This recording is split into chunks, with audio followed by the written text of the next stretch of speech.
breakingchainsmendingminds.org. Today we have the pleasure of sitting down with LaShawn Taylor, or Jamala as I know him. So it's a real pleasure to have you here today, brother. Thank you for agreeing to do this with me. Thank you so much for having me, man. It's an honor and a pleasure. Always.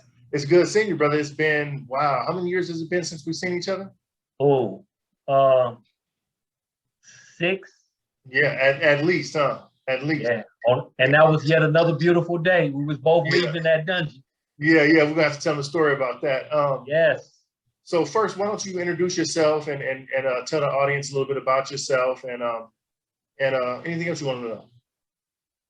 Okay. Well, my name is Jamala Taylor. I'm commonly known as Jamala Taylor. My birth name is LaShawn. I'm recently paroled from prison after serving 31 years. 15 of those years being served in solitary confinement at Pelican Bay's infamous security housing unit. Mm-hmm. Since I've been out, it's been bitter and sweet. Thankfully, a lot more sweet than bitter. All right. Yeah, a lot more sweet than bitter. I've kind of, found my way into the rehabilitation and reentry field. I'm committed to helping other people similarly situated, formerly incarcerated, currently incarcerated, and as always, poor people. Mm-hmm. And, I believe that begins with example, mm-hmm. the way a person lives their life, work they've done to improve their life. That's the transformation that I think we all struggle through, being back there in those dungeons, looking within first. The initial revolution being within. Right. Now that I'm out, I'm taking it to the people on behalf of the people. Absolutely. Yeah, absolutely. For the people, by the people. Yep. Okay, so you said you spent 15 years. Yes. Man, I know I was right there with you, right? So yes. What was that experience like for you, being in solitary confinement, and how does it compare to being? I know there's no comparison to being free, but have you noticed any effects that has had on your freedom now? Well, to answer the first question, what was it like? I always say the blessing and the curse. Right. It was a terrible thing. I remember, getting off the bus once I've been told that I was going to Pelican Bay SHU, and they transferred me up there, and I was walking to the SHU compound. I was being escorted by security squad members. We call it the squad. And they were telling me things like, well, you're going to die back here, right? You're going to be in this cell for the rest of your life, and this and that. And, it was a terrible situation in that respect. But, man, I grew so much. I learned so much about myself. And, through that struggle, a diamond was born. Right. Oh, absolutely. I needed the time and space to grow and mature and develop as a man. And I think the very best part of it was when they created the short corridor. And we fall back on that old quote. We turned prison cells to classrooms and cell blocks to universities, Exactly. I was just telling somebody that recently that was our push back then, man. We want to turn every prison cell into a classroom. Absolutely. Yeah, and we did that. Once we came back together and we were able to overcome that separation. And, I was fortunate enough to be around quality brothers, and I learned a lot, again, about self, or about the world, about, what I wanted to do. Yeah, it was a beautiful experience in that respect. Now, in terms of the negative consequences, of course, you can't go through that without being changed. Right. Without being altered. Affected in some way, huh? I use the word altered quite intentionally. And I didn't really understand that until I actually got out. And there was no, it wasn't like a slow roll to getting back to general population. One day you were in the SHU and the next day you was on the main line. And I can recall my first time going outside and almost jumping into a combat crouch because somebody ran by me on the track. We had been deprived of that for so long. I can recall sitting in the back of my cell with the lights out and all my appliances out because there was too much movement in front of my cell. And we didn't experience that in the SHU. Sensory deprivation. Sensory deprivation. Human contact, light, plant Yes. trees, everything. People don't really realize or understand. I think most people, I'm shocked to find that most people don't even know the horrors of solitary confinement, or even that it existed in California or in this country as it is, you know?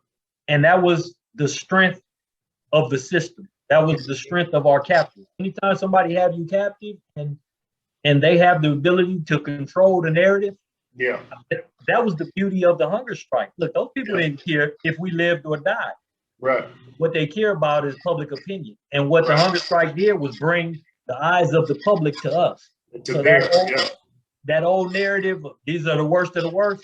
Okay, well, let the public see for themselves. Let's pull back the curtain. That was the beauty of the hunger strike. The curtain was pulled back, and the public was able to see. Right, you got me eager to ask you a couple of questions. The questions are coming to me as you talk, right? And so you bring up some great memories too. But maybe we should tell the audience a little bit about what the hunger strikes were, just so that they're familiar with it for those who don't know. Absolutely.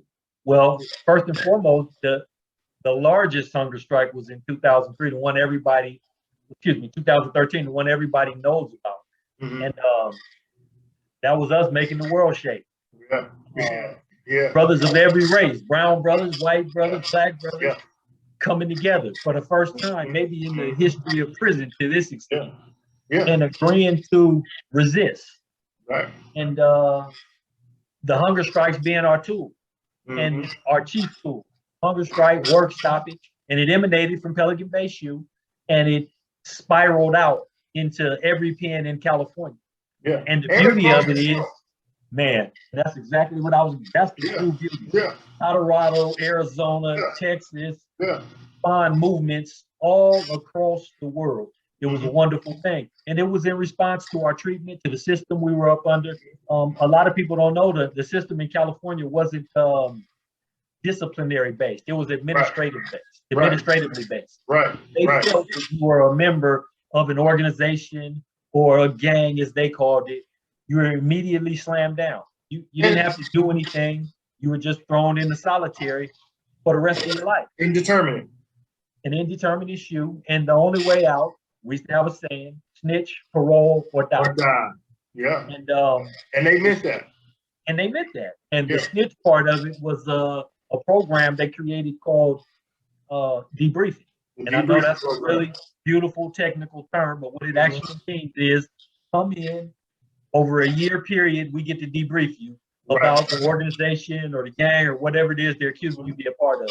We want to know everything about it. We want to know everything that was involved in it, everybody, every act. And of course, that would leave you in terrible standing with that particular group, with all of them. But more importantly, in terms of character and integrity, how could you look at yourself?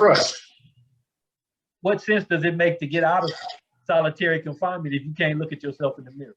You know, and that's interesting you said, because there's another point to that too, that I like to remind people of the fact that you have to know that debriefing is a military term. Yes. So we're dealing with a military mindset. It is. Being the corrections department. And it just shows you the intensity in which they felt they needed to treat us, the intensity in which they were seriously trying to destroy our lives and our humanity, because they went to military jargon for a military movement.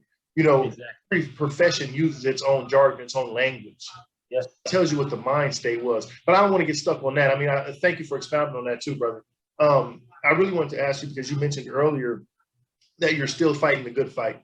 You're still trying to help the people. But the real reason why the shoe existed and why they gave us indeterminate shoes and why they had some brothers back there 40 years, 30 years, some of our elders, some of the brothers who helped educate us, right? Some of the older brothers that you and I had the opportunity, we're the same age, had the opportunity to get around and to learn from. Old Panthers and you know, some brothers who were part of the political struggle during the Black Power movement, was for helping the people. Yes. I want to ask you now, does that affect your wherewithal or your ability or even does it affect how you move in trying to do what you're doing now to help the people, knowing that you were punished for doing it for so long and so detrimentally? It absolutely does, but not in the way that they thought it would. Right. We have a very dear friend, Zaharibu, and he used to always characterize certain cats as broken men. Exactly. People who were broken in that way. Exactly. I wasn't broken. So it it does affect me, but as fuel. Mhm. I'm doubly motivated now to be in the struggle, to be in the trenches. Mhm. And one of the things, the chief things I learned back there is not so much about the way you talk, it's how you walk it. It's the example Right. you set, how you Exactly. live in your life. Mhm. I truly am a new man as a result of that experience. Mhm. And being able to come out here and put that on display on behalf of us, Mhm. that's an honor and a privilege. And Mhm. that's also motivation to be in the struggle, Absolutely. in the trenches. Absolutely. Yes. Absolutely. We're gonna get into your new website and the things that you're doing that are absolutely mind blowing. And I feel like they're historic. I feel like they're gonna really change the game for brothers who are incarcerated. But I wanted to ask you also, I think I was telling you, we were having a conversation offline. I was telling you before that, my first 6 months out here were like a dream come true. I know we both shared that same horrific experience of being locked up and confined in the SHU. You did 31 years, I did 25. So we're right there with each other and experiencing that trauma of prison.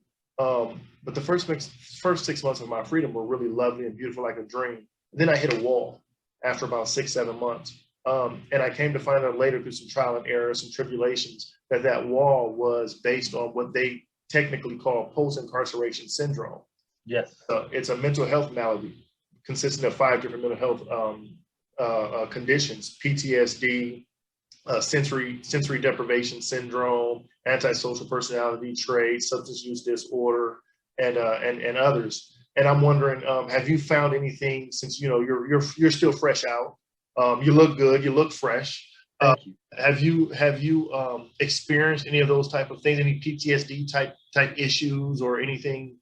I don't know that it's been to that extent, but I can say that, like my sister pointed out to me the other day, you notice you never volunteer information.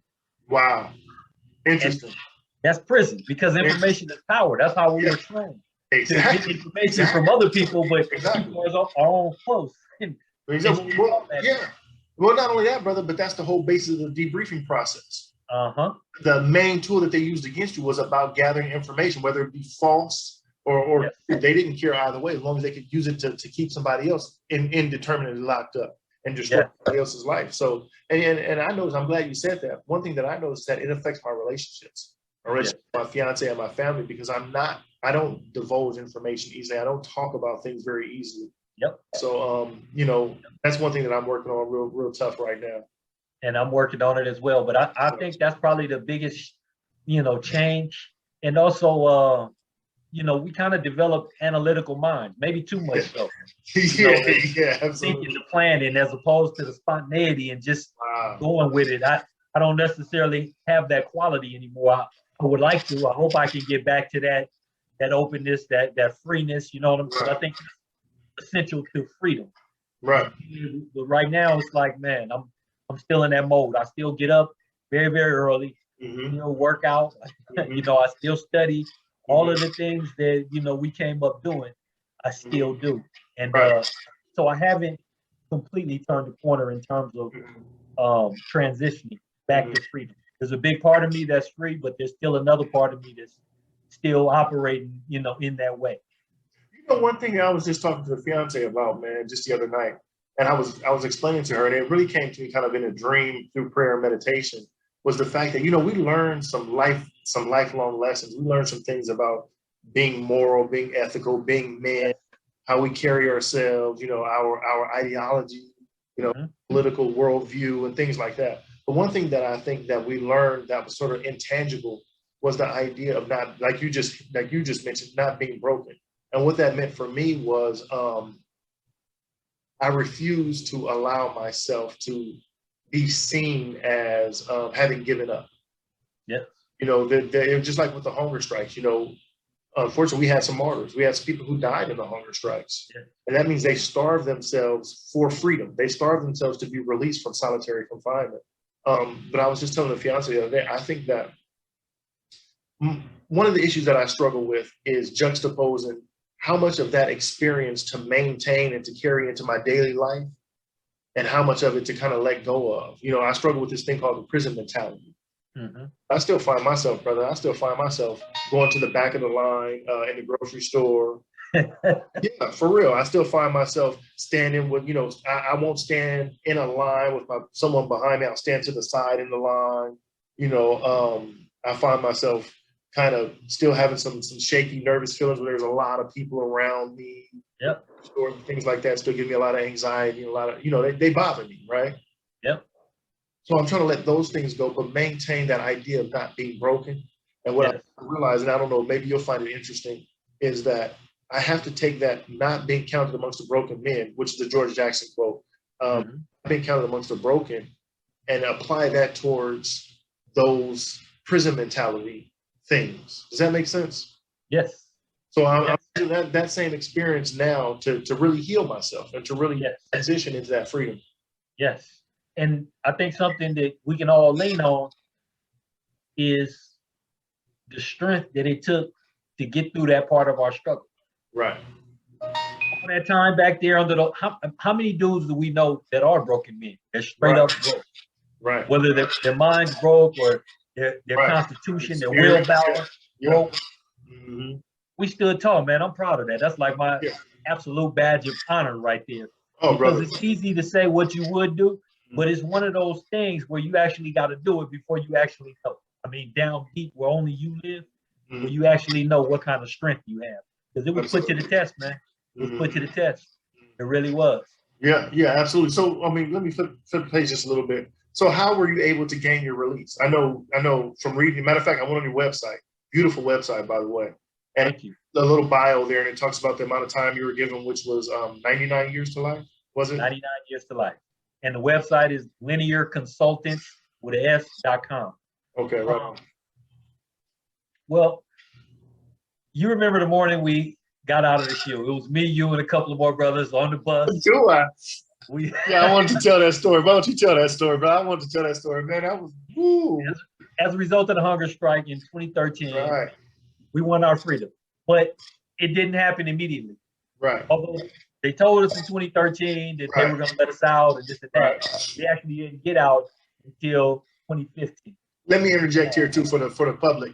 And we're not talking about freedom from prison. We're just talking about freedom from prison inside of a prison inside of a prison. For people who don't know, you have what's called the SHU, which is Security Housing Unit. But inside of the SHU, for this brother, for myself, and for about 30 other brothers, and I mean, that's speaking of blacks, but there were whites there were Hispanics there, there were some of everybody, a few Asians. They created a special SHU called the Short Corridor Unit, which was so you had a prison, then a prison inside of that prison, then a prison inside of that prison. And that's basically what we're talking about the day that we were released from. Okay, go ahead, brother. I'm sorry. I just want to get that so people would understand the magnitude of what it is you're speaking on. And all this was for the worst of the worst. I mean, we were literally the worst of the worst. Quote. Yeah. Fighting through metal, Yeah. So we eventually won our freedom. And I remember that morning, the night before they told me I was leaving. So early that morning, everybody who was leaving, they rounded us all up and took us to the visiting room, which is really an assortment of small cages. Every individual. We're all isolated. So they put us all in individual cages. As I walked into the visiting room, I saw first one of my elders and then yourself standing next to him. Yeah. Went down to my cage and we all started talking and whatnot. So about an hour later, they put us on the bus, and Pelican Bay is in the middle of nowhere, maybe 10 hours to the nearest somewhere. Exactly. So we had a nice long bus ride to talk and reunite and, plan and do whatever we did. That bus ride had me sick. I'm not gonna lie, I felt seasick. It was a unique thing because it had been so long for all of us. But just imagine that. And we were locked away and sensory deprived for so long. You get car sick. People talk about getting car sick. But we had no movement for so long that being on that bus ride, cats were literally getting sick from the movement of the bus and the road, and I guess the sensory too. Taking in so much stuff. In your senses, it was overwhelming. Yes, and that was our beginning road to freedom. Well, you didn't quite go free that day. Right. You had to go down to the step down to another SHU. Right. A lesser SHU. Right. Myself and the other elder we were with, we were actually going to general population. So we laid over at San Quentin for 5 days, and then they took me to Lancaster. Now, when I got to Lancaster, I was, being told about all these new laws. For those that don't know, they're called the youth offender laws, Right. AB 260 and AB 261. Mhm. Granted the potential for lifers who had been down for 25 years and who committed their crimes before they were 26 years old to for the board. I didn't really think I had any action at it. Turns out I did. I had never heard of any of these laws before I got to Lancaster, because the fact while we were in solitary, our struggle was getting out. Yeah. Getting out of solitary. Yeah, that was it. Getting out of prison was like, that was like beyond us. We were trying to get out of solitary. Yeah. So, just let me get some fresh air. Trying to get some fresh air, a little freedom, no more strip searches and all this. Yeah, let me see the sunshine. Let me see. Yeah, let me. Yeah, see. Exactly. So I started, going to classes and that kind of thing. And I really wasn't going to classes in pursuit of freedom, because I didn't really think it really applied to me. I didn't really believe it. The first class that I signed up for was one called Inside Garden, another called The Five Ventures, and a couple of more. The Inside Garden class I signed up for because after being back there all those years in solitary, surrounded by nothing but meadow and concrete, when I saw gardening, man, I wanted to stick my hand in it. It was as simple as that. I know that's right. It was as simple as that. I know that's right. Absolutely. Now, it turns out this was a self-help class. Okay. And I made contacts there that helped me to this day. I'm now employed as a free man. I'm now employed by that very program. Wow. The Five Ventures. Now, we talk about getting out of SHU and, dealing with PTSD and some of the stressors that we developed back there. The Five Ventures was a business program. Okay. Events every couple of months where they would bring in people from the outside, from all over the country, people from Silicon Valley, from the East Coast, from Wall Street, all these important investors, angel tree investors. So I walk into the gym one day and all these people are there, and it just blew my mind. I needed that at that moment to learn how to socialize again. This might sound crazy, but I didn't know how to approach people. I had lost that ability. I mean, and I started out simply. I walked up to somebody and said, "Hi, I'm Sean." Right. This lady probably thought I was the weirdest cat on earth, because I didn't know where to go after that. Thank God she picked up, but I literally had to learn how to socialize. Absolutely. And that program helped me do that. Okay. But, please. No. Yeah, I hear you. You just made me think about how it is. It's just so true, bro. It's actually mind-boggling, even for me, and I experienced it, to think that that's after having to learn how to socialize all over again. Yes. Yeah, but don't let me cut you off, brother. Please continue. And from there, I actually got a piece of paper telling me I was going to board in 2017. Okay. Wasn't expecting it, and I had no idea what the board process was like, none whatsoever.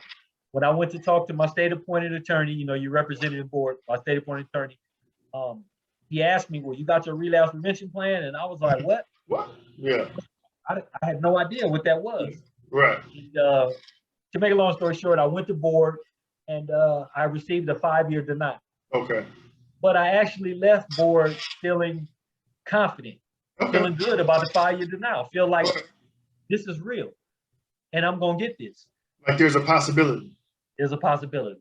Okay. So I come out and I redoubled my effort. I went from taking classes to teaching them.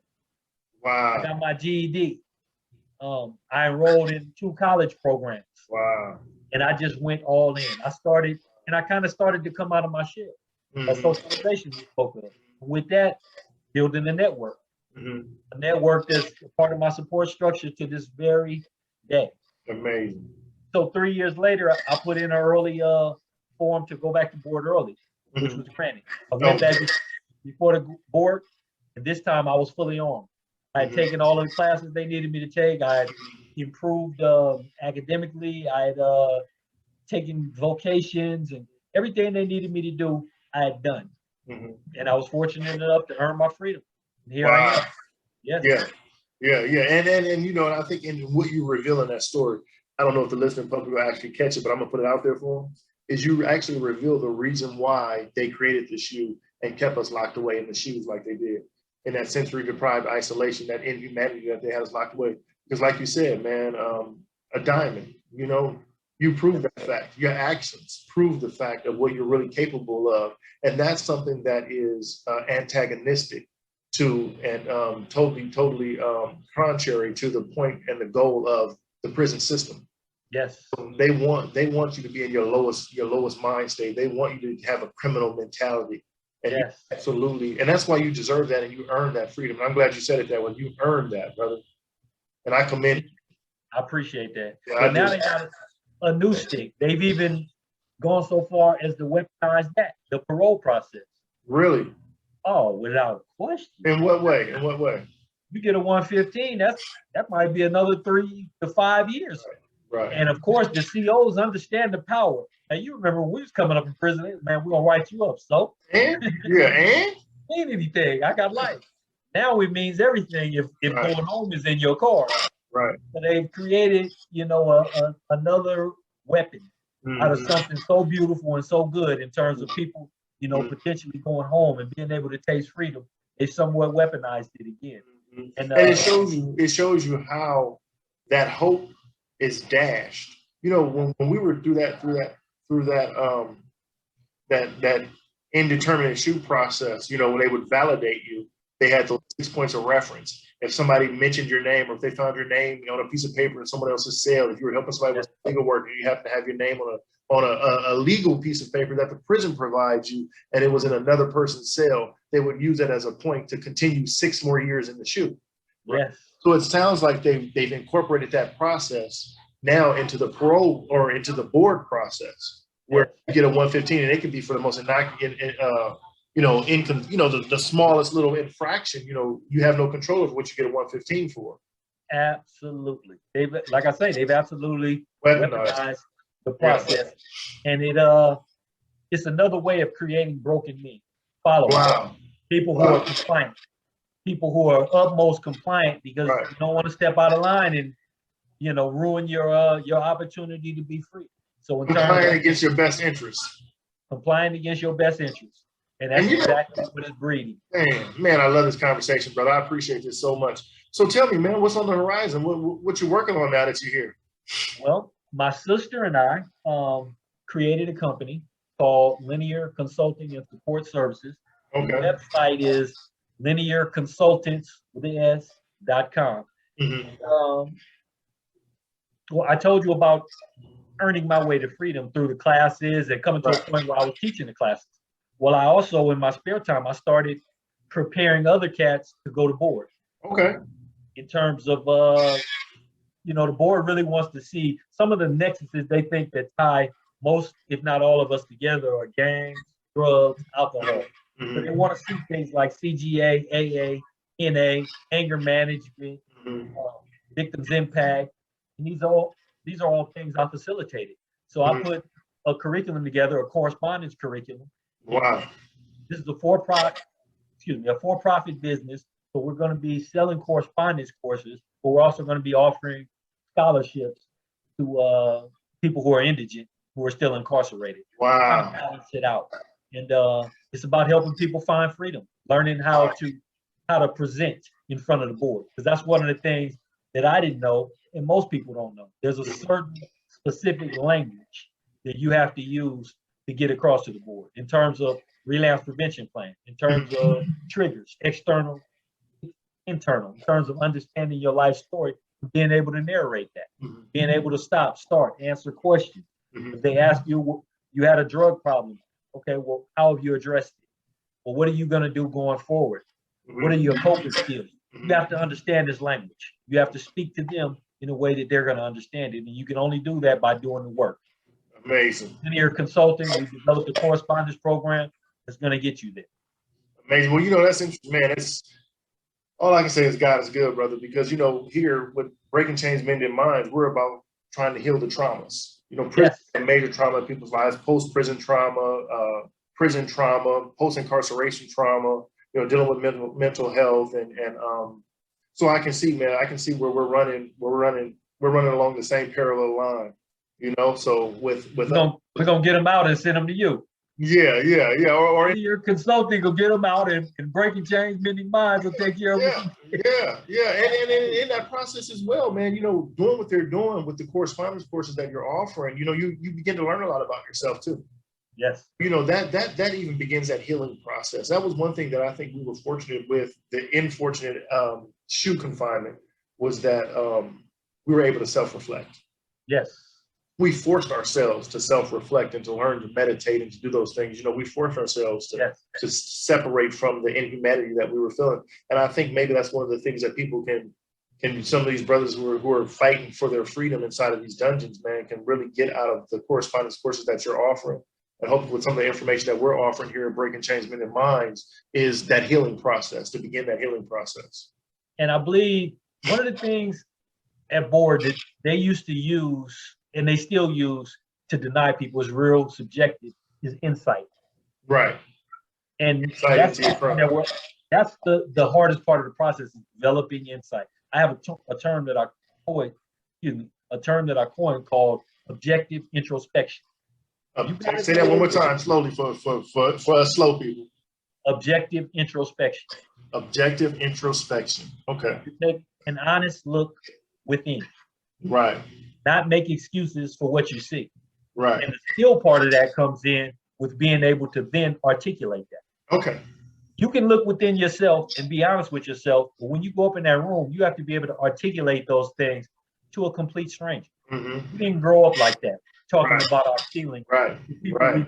We certainly didn't grow up comfortable with talking to complete strangers about our innermost feelings. Right. About our relationships with moms, with dad, or not having a dad, or not having a mom, or what we were lacking here that pushed us toward the streets, or whatever. And that's at the core of the correspondence course. Okay. Being able to develop an objective look within and articulate the results of that look. Right. Amazing. Say it one more time with the term. What was it? Objective introspection. Objective introspection. Yeah, we got to make sure you get that one locked in. What we got to do to get that to Webster? Yeah, no. Hopefully this interview will do it. Yeah, you know how they like to steal stuff though, so we got to make sure we, got that copyrighted. Yeah, we got to get that copyrighted. Now, the first correspondence module is called the Ethos Program. Okay. And the overall work will be up under something called Maslow, the Maslow Program. And it's gonna be really good. Ethos being ethics, right? And, that's an ethical step. It requires incredible strength to look within, especially when, like I say, we're not raised doing that, and it's a process and it's a skill, but it can be developed, and I'm living proof of it. And to gain your freedom, you need to develop. I'm gonna tell you, in all honesty, brother, it really sounds like this correspondence program that you've developed goes even beyond. And I understand the purpose of it, and I get it. I commend you for it. And I have no doubt this is going to help thousands and thousands of men gain their freedom through the parole board. But it's something I may want to take myself, even though I'm out here, just to further the freedom that I've gained.